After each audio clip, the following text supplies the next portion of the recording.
Mukunda jewellers మొట్టమొదటి factory outlet ఇప్పుడు కూకట్పల్లి, కొత్తపేట్, సోమాజిగూడ మరియు ఖమ్మంలో.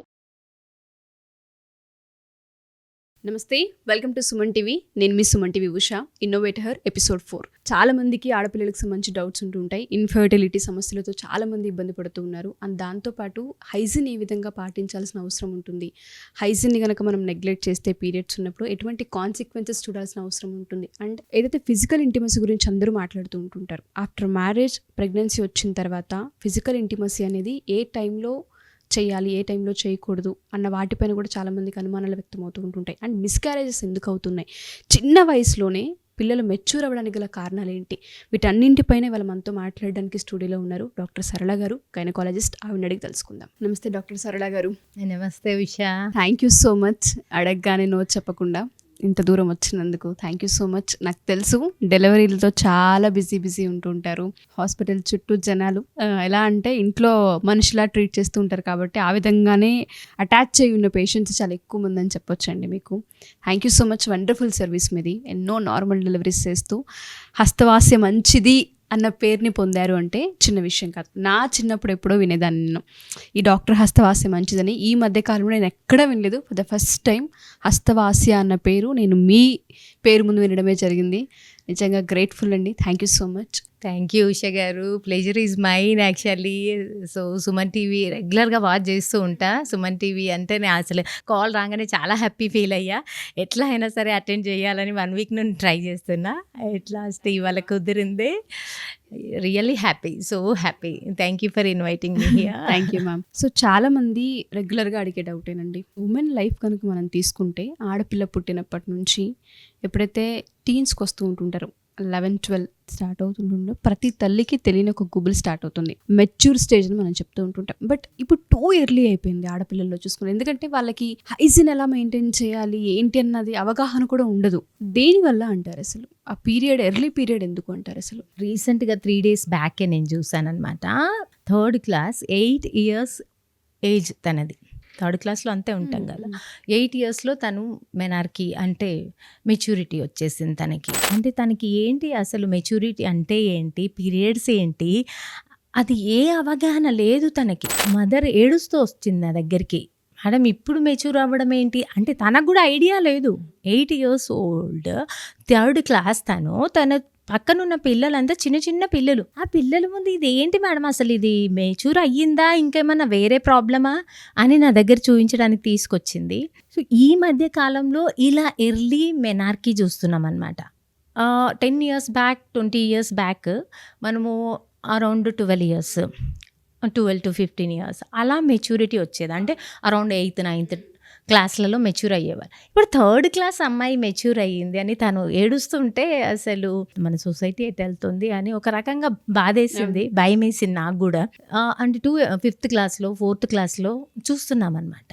ఈ అన్నిటికీ కూడా main reason food, diet, then ఈ యాక్టివిటీస్ అంటే ఫిజికల్ యాక్టివిటీస్ తగ్గిపోవడం. ఆఫ్టర్ కోవిడ్ ఇంకా ఎక్కువైపోయింది. ఫిజికల్ యాక్టివిటీ టోటల్గా close and addicted to TVs and addicted to cells and social media addict అయిపోయి కిడ్స్ దగ్గర నుండి total family addicted. And diet also, diet మొత్తం కూడా స్విగ్గీ, పిజ్జా, స్విగ్గీస్ ఇవన్నీ అప్పట్లో ఎక్కడ ఉండేవి, స్విగ్గీస్ లేకుండే కాబట్టి కరెక్ట్ టైంకి మెచ్యూరిటీ ఉండేది. ఇప్పుడు ఇవన్నీ రావడంతో డైట్ అంతా కూడా ఆర్టిఫిషియల్ డైట్, ఆర్టిఫిషియల్ ఫుడ్ తీసుకోవడము. ఫ్రూట్స్, వెజిటేబుల్స్ పిల్లలు ఎవరు తింటున్నారు?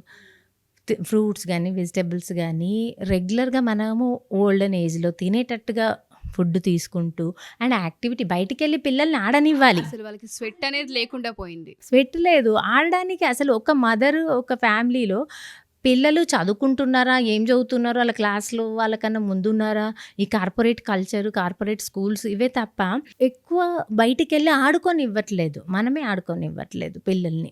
కంబైన్డ్ ఫ్యామిలీస్ ఎక్కడున్నాయి, అన్నీ ఇండివిజువల్ ఫ్యామిలీస్ అయిపోయి పిల్లలు ఆడుకోవడానికి తోడుగా లేరు. దానివల్ల ఇలా ఇంట్లోనే ఆ అమ్మాయి హిస్టరీ నేను తీసుకుంటే 3rd classలో మెచ్యూర్ అయిన అమ్మాయి హిస్టరీ, తను ఐసోలేటెడ్ ఫ్యామిలీ. తన గ్రాండ్ మదర్ కానీ గ్రాండ్ పేరెంట్స్ కానీ తన దగ్గర ఉండరు. తను మమ్మీ డాడీ డ్యూటీకి వెళ్ళిపోతారు. తను ఇంట్లోనే ఉంటుంది. మార్నింగ్ లేచినప్పటి నుండి స్కూల్కి వెళ్ళిపోవడం, స్కూల్ నుండి రాగానే ట్యూషన్ ఉండడం, తర్వాత మమ్మీ డాడీ వచ్చేవరకు సెల్ పట్టుకొని కూర్చోవడం. ఇదే తన రొటీన్ అయిపోయింది తప్ప తను డైట్ ఏం తీసుకుంటుంది, బయట వెళ్ళి ఆడుకుంటుందా లేదా, ఇవన్నీ ఏవి లేదు. ఇప్పుడు లాస్ట్కి వచ్చి మనం ఏడిస్తే ఏం లాభం ఉంది అప్పుడు? ఇప్పుడు ఈరోజు వచ్చి 3rd క్లాస్లోనే అయిపోయింది అని మనం ఇవన్నీ కూడా చేంజెస్ జరగాలి, గ్రాస్గా జరగాలి. మనం ఏదో పురోగతికని ముందుకెళ్తున్నాం కానీ అది ఏదైతే పురాతన కాలం ముందు ఉండేదో ప్రీవియస్ మన టైంలో మనం చిన్నగా ఉన్నప్పుడు కంపారిటివ్లీ బెటరే ఉండింది.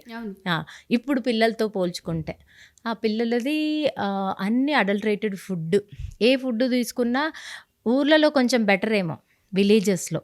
సిటీ కల్చర్, అర్బన్ కల్చర్లో మొత్తం కూడా ఈ క్రౌడ్ ఎక్కువ అయ్యేసరికి ఏంది జనాభా ఎక్కువ అయ్యే కొద్ది మజ్జిగ పలచబడుతుంది అన్నట్టుగా, అలానే ప్రతి ఫుడ్లో కూడా అడల్టరేషన్.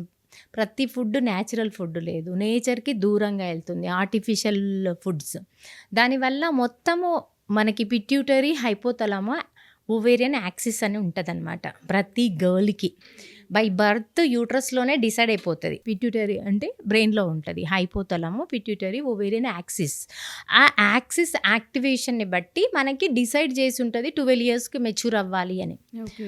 దీన్ని మనం మిల్క్ దగ్గర నుండి, ఎగ్స్ దగ్గర నుండి, వెజిటబుల్స్ దగ్గర నుండి ఆర్టిఫిషియల్వి వాడడం వల్ల అండ్ ఫిజికల్ యాక్టివిటీస్ లేకపోవడం వల్ల ఆ బేబీ ఎర్లీగా మెచ్యూర్కి వచ్చేసింది. అసలు రైట్ ఏజ్ ఏంటండి? Right age 12 to 15 years mature అవ్వడానికి రైట్ ఏజ్. బట్ ఈ మధ్యకాలంలో 8 years నుండి చూస్తున్నాం, 8-9 yearsలో కూడా చూస్తున్నాం.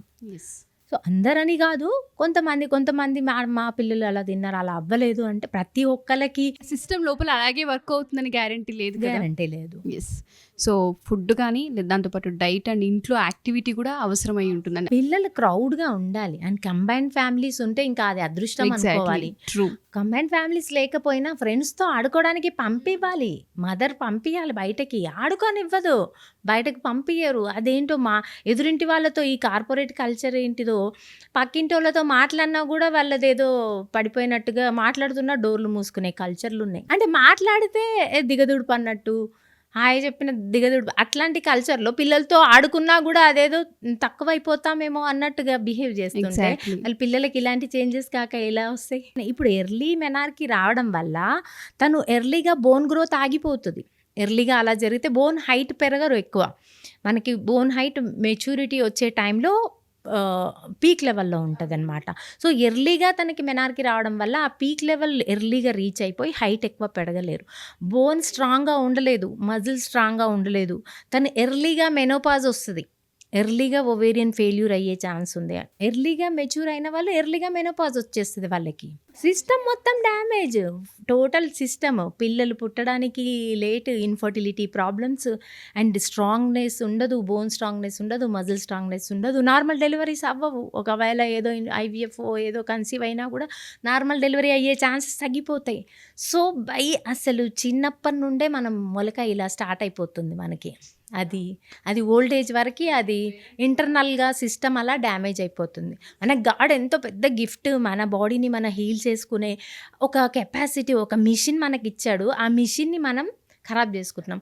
ఏదైనా మిషన్ ఒక సెల్ కొన్నామంటే దాన్ని ఎంతో కేర్ఫుల్గా చూసుకుంటాం, కార్ కొన్నామంటే ఎంతో కేర్ఫుల్గా చూసుకొని దానికి ఎప్పటికెప్పుడు రిపేర్లు చేస్తుంటాం. కానీ మన బాడీ విషయంలో మనం పట్టించుకోవట్లేదు. దానివల్ల total damage throughout the life జరుగుతుంది.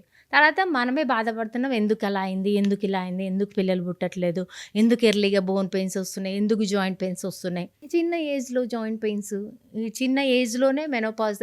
యాక్చువల్గా మెనోపాజ్ ఎప్పుడు రావాలి? 50 above, 45 to 50 రావాలి.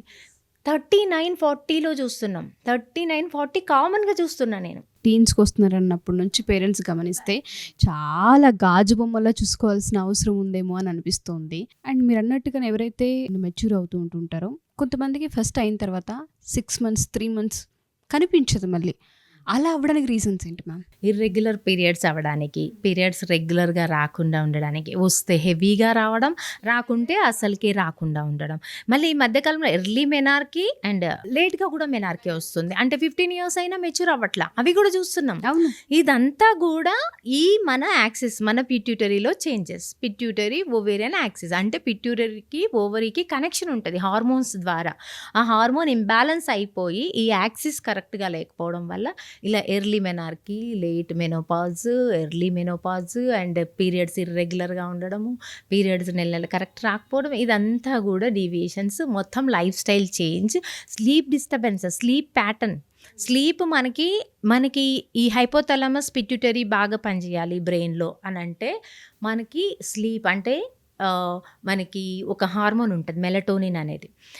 అది నిద్రపోయిన 1 hour తర్వాత మనకి యాక్టివేట్ అవుతుంది బ్రెయిన్లో. అది మెలటోనిన్ బాగా యాక్టివేట్ అయినప్పుడు ఓవరీస్ని హెల్తీగా చూసుకుంటుంది మెలటోనిన్.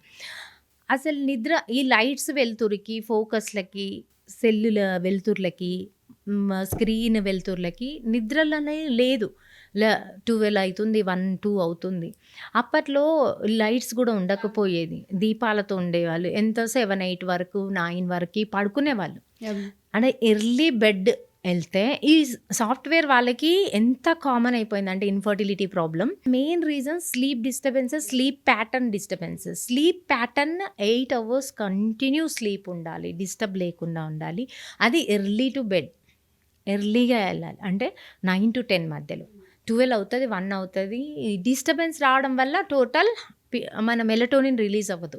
మెలటోనిన్ రిలీజ్ అవ్వకపోతే మన బాడీలో ఉన్న ఏ సెక్స్ ఆర్గాన్స్ కానీ, ఇంటర్నల్ ఆర్గాన్స్ కానీ మన మాట వినవు. అది జరుగుతుంది ఇప్పుడు స్లీప్ ప్యాటర్న్ డిస్టర్బెన్సెస్ వల్ల. ఇదంతా మళ్ళీ నార్మలైజ్ తీసుకురావాలంటే మనం మళ్ళీ వెనక కాలానికి వెళ్ళిపోవాలి, ఆ పద్ధతులకు వెళ్ళిపోవాలి. సో ఈ లైట్లు, ఫోకస్లు ఇవన్నిటి నుండి దూరంగా వెళ్ళి వెళ్తురులేని 9 వరకు, 10 వరకు స్లీప్లోకి వెళ్ళి టెన్షన్ లేకుండా, స్ట్రెస్ లేకుండా ఉంటే ఖచ్చితంగా మళ్ళీ మన బ్రెయిన్ మన మాట వింటుంది, మన ఓవరీస్ మన మాట వింటాయి. ఇన్ఫర్టిలిటీ అనే ప్రాబ్లం రాదు, ఈ ఇర్రెగ్యులర్ పీరియడ్స్ ప్రాబ్లం రావు, ఈ ఎర్లీ మెనార్కీ ప్రాబ్లం రాదు. ఇవన్నీ కూడా సెట్ అవ్వాలంటే మనం ఇవన్నీ వెనక్కి తిరిగి ఒకసారి చూసుకొని వాటిని సెట్ చేసుకోవాలి మనం. సుమన్ టీవీలో మీ పర్సనల్ అండ్ బిజినెస్ ప్రమోషన్స్ కోసం కింది నెంబర్కి కాంటాక్ట్ చేయండి.